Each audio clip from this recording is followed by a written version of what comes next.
बिस्मिल्लाहिर्रहमानिर्रहीम। अस्सलाम वालेकुम नाज़रीन, आप यूट्यूब चैनल देख रहे हैं। मैं इमरान ख़ान हूँ। नाज़रीन, आज़ाद कश्मीर से ख़बर है और वो ये है कि शौकत नवाज़ मीर साहब को गिरफ़्तार कर लिया गया। जो चंद मेन लोग हैं जॉइंट अवामी एक्शन कमेटी के, और जो लोग मीडिया पे भी सबसे ज़्यादा आते रहे, या जिन्हें आप फेस कहते हैं जॉइंट अवामी एक्शन कमेटी का, उनमें से एक शौकत नवाज़ मीर साहब हैं।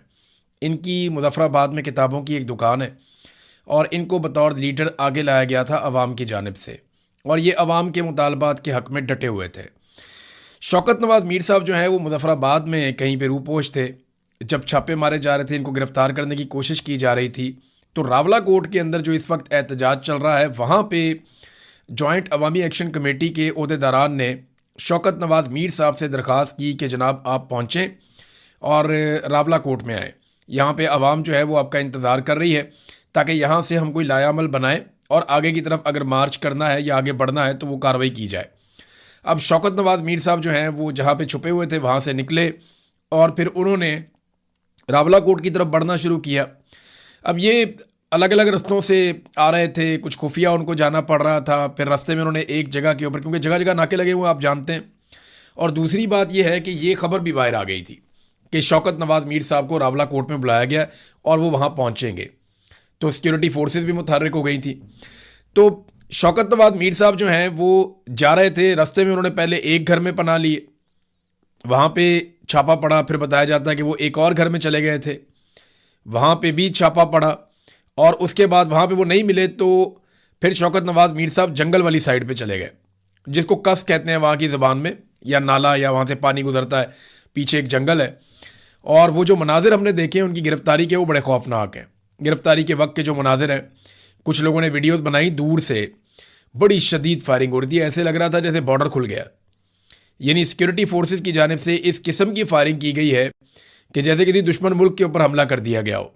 शेलिंग भी की गई, फायरिंग भी की गई, और अब कंफर्म इतलात नहीं है क्योंकि वो पूरा एरिया सिक्योरिटी फोर्सेस ने घेरा हुआ था। बाद में ये खबर आई कि शौकत नवाज़ मीर साहब को जंगल में से गिरफ्तार कर लिया गया है और मुबैना तौर पे उनको एक गोली लगी है बाजू में। ये जो लोग खबरें दे रहे हैं आज़ाद कश्मीर से, उन्होंने यह दावा किया। पूरे इलाके का जो है वो इंटरनेट पहले ही बंद है, आपको कोई इन्फॉर्मेशन मिलती नहीं है, मोबाइल फ़ोन भी बंद हो जाते हैं, और वहाँ पे क्रैकडाउन ऑपरेशन हो रहा था शौकत नवाज़ मीर की गिरफ्तारी के लिए। और जितनी गोली चलाई गई, मैं हैरान हो रहा था वो आवाज़ें सुनकर कि किस किस्म की फायरिंग हो रही है वहाँ पे, जैसे कोई बॉर्डर खुल जाए या कोई दुश्मन मुल्क के ऊपर आप अटैक कर दें, इस किस्म के मनाजर थे। बहरहाल शौकत नवाज़ मीर साहब को ज़ख्मी हालत में मुबैना तौर पर गिरफ़्तार किया गया। उनके एक साथी जो हैं वो गिरफ़्तार नहीं हुए जो उनके साथ थे, और सुनने में आ रहा है एक और शख्स भी साथ, उनका जो साथी था वो गिरफ़्तार हो गया। अभी तक की जो इतलात हैं वो ये बता रही हैं कि शौकत नवाज़ मीर साहब को गिरफ़्तार करने के बाद आज़ाद कश्मीर से बाहर ले जाया गया। अब आज़ाद कश्मीर से निकालेंगे तो रावलपिंडी लेकर जाएंगे। अब आज़ाद कश्मीर में शौकत नवाज़ मीर साहब नहीं हैं, ये आज़ाद कश्मीर का मीडिया क्लेम कर रहा है। वो ये कह रहा है कि जैसे ही उन्हें सिक्योरिटी फोर्सेस ने पकड़ा तो वो उन्हें लेकर निकल गए और आज़ाद कश्मीर की हदूद फौरी तौर पर छोड़ दी। तो ये सिक्योरिटी फोर्सेस की एक बड़ी कामयाबी है कि इस तहरीक का एक मेन आदमी वो सिक्योरिटी फोर्सेस के हाथ लग गया। बहुत सारे लोग ये दावा कर रहे हैं, या जो सोशल मीडिया के अकाउंट्स हैं जॉइंट अवामी एक्शन कमेटी से जुड़े हुए, वो भी ये कह रहे हैं कि ये किसी ने गद्दारी की है और अंदर से किसी ने खबर दी है, मुखबरी की है शौकत नवाज़ मीर की, जिसकी बुनियाद पे वो गिरफ्तार हुए।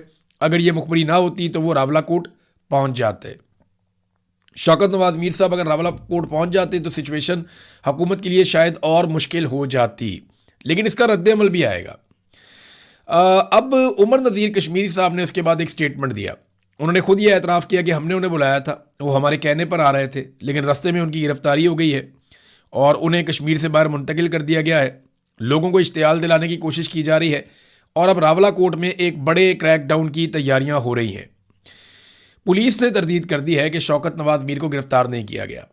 अच्छा, ये बड़ा अलार्मिंग है, क्योंकि जब आपने किसी इंसान को लापता करना होता है जबरी तौर पर, तो फिर आप ये कह देते हैं कि पुलिस ने उसको गिरफ्तार नहीं किया, क्योंकि जिस शख्स को गिरफ्तारी डाल दी जाए फिर उसको मंजर आम पे लाना पड़ता है, उसे किसी ना किसी अदालत में पेश करना पड़ता है। अब शौकत नवाज़ मीर एक ऐसी शख्सियत है, अगर वो कश्मीर से गिरफ्तार हो जाते और पुलिस उनकी गिरफ्तारी डाल देती तो पुलिस को उन्हें अदालत में पेश करना पड़ता, और इस मौके पर पूरा शहर बाहर आ जाता, बहुत बड़ी तादाद में लोग निकल कर आ जाते। तो इस सारी सिचुएशन को अवॉइड करने के लिए उनकी गिरफ्तारी को छुपा दिया गया और ये दावा किया गया कि उन्हें गिरफ्तार किया ही नहीं गया। तो अब इस वक्त कुल मिला के सूरत हाल ये है कि शौकत नवाज मीर साहब ज़ख्मी भी हैं मुबैना तौर पर, और वो जबरी तौर पर उन्हें गुमशुदा किया गया है और इस वक्त आज़ाद कश्मीर की हदूद से उन्हें बाहर ले जाया जा चुका है। ये है जनाब शौकत नवाज मीर साहब की सूरत हाल। उमर नज़ीर कश्मीरी साहब ये कह रहे हैं कि गन पॉइंट पे शौकत नवाज मीर साहब से कोई बयान भी दिलवाया जा सकता है। उन्होंने कहा कुछ ऐसे लोग हैं जॉइंट अवामी एक्शन कमेटी के जिन्हें पकड़ा गया, फिर गन पॉइंट पे उनसे कोई बयानात दिलवाए गए और उनके बयानात को नशर भी किया गया। तो बहुत मुमकिन है कि शौकत नवाज मीर साहब से भी गन पॉइंट के ऊपर कोई स्टेटमेंट दिलवा दिया जाए, लेकिन उस स्टेटमेंट की कोई अहमियत नहीं होगी, कश्मीरी पीछे नहीं हटेंगे, उन्होंने ये कहा। फिर उन्होंने ये भी कहा कि हम में से अगर बाकी लोग मारे जाएं या पकड़े जाएं, फिर भी आपने अपनी तहरीक नहीं छोड़नी, आप अपनी तहरीक चलाते रहें और अपने हुकूक के लिए डटे रहें, खड़े रहें। तो नाज़रीन, पुलिस ने फिलहाल तरदीद कर दी है। और एक और चीज़ जो पता चली वहाँ पे जो मुज़ाहिरीन है उनकी जानिब से, कि वो कहते हैं जी ड्रोन्स भी आते हैं। अब वो लोकेट करने के लिए आते हैं, देखने के लिए आते हैं, जासूसी करने के लिए आते हैं, लेकिन ड्रोन्स का इस्तेमाल भी आज़ाद कश्मीर में धरने वालों के खिलाफ किया जा रहा है और क्रैकडाउन की एक तैयारी की जा रही है। बल्कि वहाँ तकरीर करते हुए जो मुज़ाहिरीन है उन्होंने कहा कि जनाब हमारे ऊपर क्रैकडाउन के लिए फोर्सेस लाई जा रही हैं, तो अच्छा है आप हमारे ऊपर क्रैकडाउन करें ताकि आप एक्सपोज हो जाएं और हमारे लिए भी अगले रास्ते खुल जाएं कि हम अपने एहतजाज को वुसअत दे सकें, आगे बढ़ा सकें। अब ये एक दुकानदार है शौकत नवाज मीर, ये कोई बहुत अमीर आदमी तो है नहीं, कोई बहुत जायदाद वाला आदमी नहीं है, कोई बहुत बड़ा सियासी ख़ानदान नहीं है, कोई बहुत ताकतवर आदमी नहीं है। गुमनाम राहों में मारा भी जाएगा अपने लोगों के हक़ के लिए तो किसी को कोई फ़र्क नहीं पड़ेगा। ये कौन सा कोई नवाज शरीफ है या शहबाज शरीफ है या कोई बहुत बड़ा सरदार है या कोई बहुत बड़ा वडेरा है या कोई बहुत बड़ी ज़ात पात का आदमी है जिसकी बहुत बड़ी जायदाद है, बहुत सारा कुछ उसके पास है। आम आदमी है, गरीब आदमी है, लेकिन गरीब के हुकूक के लिए खड़ा हुआ था। तो देखें इसको कैसे निज़ाम निशान इबरत बनाता है, आपको आने वाले दिनों में अभी पता चल जाएगा। ओवरसीज़ पाकिस्तानी बड़ा शदीद रद्दअमल दे रहे हैं इस गिरफ़्तारी पे और वो बहुत गुस्से में है। लगातार वो हमें राब्ते कर रहे हैं, हमें भी इंफॉर्मेशन दे रहे हैं, ख़ुद भी वो इसके बारे में पूछगछ कर रहे हैं और आने वाले दिनों में ये मामला बहुत बढ़ेगा। तो अब कुल मिला के ऐसा दिखाई देता है या तो शौकत नवाज मीर साहब को लंबे अरसे तक जबरी तौर पर लापता रखा जाएगा, जैसा कि रिजवी बरादरान को रखा गया। दोनों भाई जबरी तौर पे लापता है, आज तक पता नहीं चला उनका। 7-8 महीने हो गए दोनों भाइयों की समझ ही नहीं आ रही गए कहाँ पे। हालांकि तहरीके लब्बैक के ऊपर एक खौफनाक क्रैकडाउन हुआ था, वहाँ पे बहुत सारे लोगों को कत्ल कर दिया गया था। फिर ये 2 भाई थे अनस और साद, ये दोनों भाई तब से लेकर अब तक गायब हैं। या तो इस तरह गायब कर दिया जाएगा या फिर जो मैंने आपको बताया था कि एस्टेब्लिशमेंट से जिन लोगों की मुलाकात हुई, एस्टेब्लिशमेंट ने, एक ऑफिसर ने उन लोगों को ये कहा कि ये 4 लोग तो अब नहीं बचते, इनके तो ऑर्डर आ गए हैं और इन 4 लोगों को तो मारा जाएगा। एक उनमें मेहरान है, एक उमर नज़ीर हैं, एक और हैं, एक शौकत नवाज मीर हैं। तो इनके बारे में ये दावा किया गया था कि इनको मार दिया जाएगा। इनके चारों के सरों के ऊपर जो है वो 1-1 करोड़ रुपए का इनाम भी रखा गया है। तो अब देखना ये कि क्या किया जाता है। शौकत नवाज मीर साहब फ़िलहाल तो वो उनकी ज़िंदगी जो है उन लोगों के हाथ में है जिन्होंने उन्हें पकड़ लिया। अब उन्होंने फ़ैसला करना है कि जबरी तौर पे लापता रखना है लंबे अरसे तक, या शौकत नवाज मीर साहब की जान को नुकसान पहुंचाना है, या उनसे कोई स्टेटमेंट जारी करवाना है। ये फ़ैसला तो फिर वही लोग करेंगे जिनके हाथ में वो हत्थे, जिनके वो चढ़ गए हैं। ओवरसीज़ पाकिस्तानी काफ़ी शदीद इसके ऊपर रद्दअमल भी दे रहे हैं। इमरान खान साहब की बहनों की नादरीन एक मरतबा फिर मुलाकात नहीं हो सकी। अलीमा खानम और नौरीन न्याज़ी, इन्होंने बार बार जाके पुलिस को भी बताया वहाँ पे कि जनाब हम आ गए हैं, जेल की इंतज़ामिया को भी बताया कि हम आ गए हैं, नौरीन न्याज़ी की मुलाकात की बात की गई थी, आप अंदर से पूछ के इनकी मुलाकात करवा दें। लेकिन इमरान खान की बहन नौरीन न्याज़ी की भी मुलाकात नहीं करवाई गई। अब ये दावा कहाँ से आया, ये अलीमा खानम ने बिलाखिर सच बोल दिया। उन्होंने कहा जी जिस दिन हम 26 नंबर के ऊपर एहतजाज कर रहे थे और हमारे साथ कुछ अरकान असम्बली भी मौजूद थे, खैबर पख्तूनख्वा से भी कुछ लोग आए हुए थे और वहाँ पे हमें 26 नंबर पे रोका गया था। उस दिन मोहसिन नकवी ने रब्ता किया था बैरिस्टर गौर से और बैरिस्टर गौर ने हमें बताया था कि जी मोहसिन नकवी ये कह रहा है कि आप एक दरख्वास्त लिख दें सुपरिटेंडेंट ऑफ जेल को, नौरीन न्याज़ी साहिबा, तो हम नौरीन न्याज़ी साहिबा की मुलाकात करवा देते हैं इमरान खान साहब से। जिस पे वकला ने उस वक्त कहा कि दरख्वास्त लिखने की कोई ज़रूरत है नहीं, क्योंकि इमरान खान साहब से मुलाकात करवाने के लिए हाई कोर्ट के लार्जर बेंच ने एक हुक्मनामा जारी कर रखा है, तो अदालती अहकामात मौजूद है, कोई दरख्वास्त की ज़रूरत नहीं, आप मुलाकात करवाएं। तो तब से लेकर अब तक मुलाकात नहीं करवाएगी। मुझे लगता है कि टाइम गेनिंग टैक्टिस था कि थोड़ा सा वक्त हासिल किया जाए, थोड़ा बजट पास करवा लिया जाए। खैबर पख्तूनख्वा भी देखें बजट पास हो गया खैबर पख्तूनख्वा का भी, और वो कह रहे थे कि हम बजट के ज़रिए से दबाव डालेंगे। ये बड़ी कमज़ोरी थी, मुझे ऐसा लगता था कि बजट के ज़रिए दबाव डालना तो बहुत कमज़ोरी है, इतनी बड़ी पॉलिटिकल पार्टी है, इतने ताकतवर लोग हैं, बजाय कि ये बहुत बड़ी एक तहरीक खड़ी करते, नौजवानों को साथ जोड़ते। बेशुमार नौजवान हैं, वो तहरीक खड़ी कर सकते हैं। नौजवान तंग भी बहुत हैं, बेरोजगारी बहुत बढ़ गई है, गुर्बत बढ़ गई है, मईशत तबाह बर्बाद हो गई है, महंगाई बहुत बढ़ गई है, लोग तंग आए पड़े हैं। किसान हो जाए, ट्रेड यूनियंस हो जाए, मजदूर हो जाए, मेहनत कश कोई भी हो जाए, सारे तबकात ही परेशान है, सरकारी मुलाजमीन परेशान है, नौजवान तो बहुत ज़्यादा परेशान है, तालिब इल्म परेशान है। तो ऐसे में कोई तहरीक खड़ी करना कोई बहुत बड़ी मुश्किल नहीं थी, तहरीक खड़ी कर सकते थे, लेकिन उन्होंने कहा जी हम बजट को इस्तेमाल करेंगे दबाव के लिए, वो भी नहीं कर पाए, और बजट भी पास हो गया, पूरे साल का बजट पास हो गया, जो वफाकी हुकूमत को चाहिए था उसी तरह का बजट पास हो गया। बहरहाल इमरान खान साहब की मुलाकात, ये ड्रामा ही एक निकला, मुलाकात नहीं करवाई गई बाद में, और अलीमा खानम ने और उनकी बहन नौरीन न्याजी ने आज ये साबित भी किया कि वो आई भी मुलाकात करने के लिए। कहा जी आज मुलाकात नहीं करवाई, रात गए उन्होंने धरना ख़त्म किया, उन्होंने कहा जी अगले हफ्ते हम फिर आएंगे। अब देखना यह है कि अगले हफ्ते मुलाकात होती है या नहीं होती। हाई कोर्ट ने एक फैसला महफूज किया हुआ है कि जो दरखास्तें आई हैं कैद तन्हाई वाली, वो सुन्नी भी हैं या नहीं सुन्नी। अगर तो कैद तन्हाई वाली दरखास्तें सुनी जाती हैं, अच्छा नैब इसके अंदर बड़ा बढ़ चढ़ के किरदार अदा कर रहा है। हालांकि नैब का ये केस ही नहीं है, ये केस तो जेल के अमले का है। नैब का इस केस से क्या ताल्लुक है? नैब ने केस लड़ा, इमरान खान साहब को सजा हो गई, सजा क्या हुई उसके ऊपर केस है कि जनाब हमें सजा सुनाई कुछ और गई है और दी कुछ और जा रही है। यानी सजा सुनाई गई है कि जेल में रखा जाएगा, सजा दी जा रही है कि कैद तन्हाई में रखा जा रहा है। तो ये मामला तो जेल का और मुद्दइयों का है, इसमें नैब का तो किरदार ही खत्म हो गया। लेकिन नैब बड़ी मुतहर्रिक नजर आ रही है, हम हैरान होते हैं देख के, क्योंकि नैब को आपको पता है पीछे से चाबी मिलती है, वो चाबी पे ही चलते हैं, जैसे उन्हें चलाया जाता है वैसे ही वो चलते हैं। बहरहाल वो भी फैसला महफूज है, वो फैसला जब सामने आता है तो हमें आइडिया हो जाएगा। फजलुर रहमान साहब आज़ाद कश्मीर में पाकिस्तान पीपल्स पार्टी के साथ मिलकर इलेक्शन लड़ेंगे।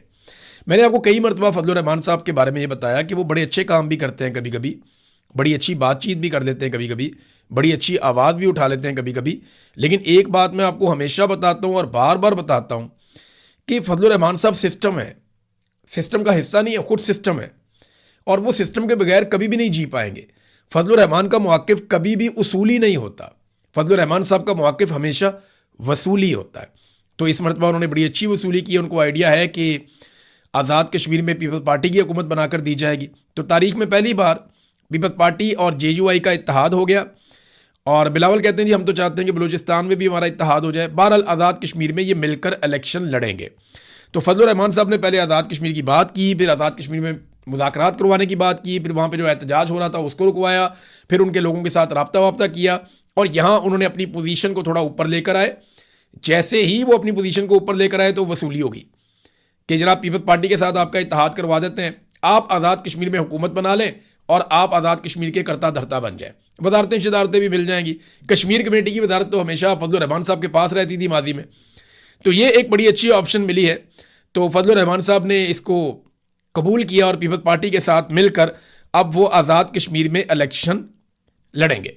नाज़रीन, इस्लामाबाद में एक प्रोग्राम हुआ कन्वेंशन सेंटर में, जो प्रोग्राम था इंडस वाटर ट्रीटी के हवाले से, जो हमारा मुआहदा सिंध तास मुआहदा इंडिया के साथ, उस पर एक प्रोग्राम हुआ। अब तो मुआहदा ही ख़त्म कर दिया इंडिया ने। इस प्रोग्राम में वज़ीर आज़म ने और फील्ड मार्शल ने भी आना था, लेकिन वो दोनों नहीं आए, कुछ वज़रा वगैरह आए, कुछ गैर मुल्की भी आए। तो पाकिस्तान का पानी जो है भारत रोक कर बैठा हुआ है, भारत पानी छोड़ नहीं रहा। और यहाँ मेरे पास एक बड़ी तफसीली रिपोर्ट है कि पाकिस्तान के जो 3 मशरकी दरिया थे वो तो हमने इंडिया को दे दिए थे इस मुआहदे के तहत, जिनमें सतलुज है, ब्यास है और रावी है। जो मगरबी 3 दरिया थे वो हमारे थे, जिनमें सिंध है, झेलम है और चनाब है। अब उन दरियाओं के ऊपर भारत ने 3120 मेगावाट का हाइड्रो पावर नेटवर्क बना लिया है, और मजीद 7250 मेगावाट के मंसूबों की तैयारियां वो कर रहा है। यानी इतने बड़े पैमाने पर बड़ी तेजी से भारत अपने मंसूबे बना रहा है, किस पानी पे? जो पाकिस्तान का है। यानी हमारे देखें ना हुक्मरानों का फ़र्क और भारत के हुक्मरानों का फ़र्क। हमारे हिस्से के पानी के ऊपर भारत बिजली बना के अपने शहरियों को सस्ती बिजली दे रहा है, जबकि हम अपने हिस्से पे पानी पे बिजली बनाने की बजाय अपने फ्रंट मैनों के जरिए से IPPs लेकर आते हैं, और उन IPPs को हम बिजली ना बनाने के पैसे देते हैं। अंदाज़ा करें तो तरक्की कौन करेगा? हम कैसे तरक्की करेंगे? हमें तो एक तो बिजली मिलती नहीं है, मिलती है तो आईपीपीज के जरिए मिलती है, और आईपीपीज की बिजली दुनिया की महंगी तरीन बिजली है। और मज़े की बात यह है कि आईपीपीज हमें 1 यूनिट बिजली देते हैं और 4 यूनिट के पैसे लेते हैं, क्योंकि हमने उनके साथ जो मुआहदे किए हैं वो कैपेसिटी पेमेंट रख के किए हैं। और ये कारनामा किया नवाज शरीफ ने, शहबाज शरीफ ने, मुशर्रफ ने, और ज़्यादा कारनामा नवाज शरीफ और शहबाज शरीफ का ही है। पीपल्स पार्टी भी इसमें हिस्सेदार है। तो नाजरीन, इंडिया हमारे पानियों को रोक रहा है और हमने अभी तक उनका सांस नहीं बंद किया। यानी हमारा दावा है कि हम तुम्हारा सांस बंद कर देंगे, तो अभी तक इंडिया का सांस नहीं बंद किया। वहाँ से आने वाले पानी को बांध बांध के भारत कंट्रोल कर रहा है। हालांकि हम ये कहते थे कि कश्मीर पाकिस्तान की शारक है। आधी शारक पे तो पहले ही, आधी से ज़्यादा शारक पे इंडिया का हाथ है। बाकी जो रह गई है उस पर हमने लड़ाई डाल दी है, और वहाँ से जो पानी आता है उसको इंडिया रोकना शुरू हो गया है। तो ये पाकिस्तान के लिए अलार्मिंग सिचुएशन है। इसमें पाकिस्तान की हुकूमत को, पाकिस्तान की एस्टेब्लिशमेंट को, क्योंकि अभी इकट्ठे ही काम कर रहे हैं ये लोग, पूरा जोर लगाकर काम करना चाहिए। दुनिया भर के ममालिक में इस मामले को उठाना चाहिए। यूएन में जाके उठाएं, हर फोरम के ऊपर इस मामले को उठाएं। और अगर आपको कहीं सख्ती करके, नरमी करके, कुछ भी करके, आपको डिप्लोमेसी करके अपना पानी खुलवाना है, जैसे भी हो, और इंडिया से अपने पानी का हक हर हाल में आपने वापस लेना है। अब इजाफी बिजली पाकिस्तान में है नादरीन। इस वक्त जो हमारे पास आईपीपीज है ना, उनकी कैपेसिटी अगर आप देखें तो ये लगभग 40,000 मेगावाट से भी ज़्यादा की है। हमारी ज़रूरत उतनी नहीं है, बहुत थोड़ी है। लेकिन फिर भी लाहौर समेत पंजाब में हर जगह पे लोड शेडिंग हो रही है। खैबर पख्तूनख्वा में हर तरफ लोड शेडिंग हो रही है। और पता है कितनी लोड शेडिंग हो रही है?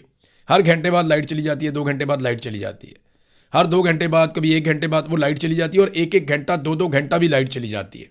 लोग सोशल मीडिया के ऊपर बार बार शिकायत कर रहे हैं कि जनाब, एक तो आप बिजली इतनी महंगी देते हैं, फिर आपने बिजली इतनी ज़्यादा बना ली है और उसके पैसे आप हमसे लेते हैं, फिर भी आप लोड शेडिंग करते हैं।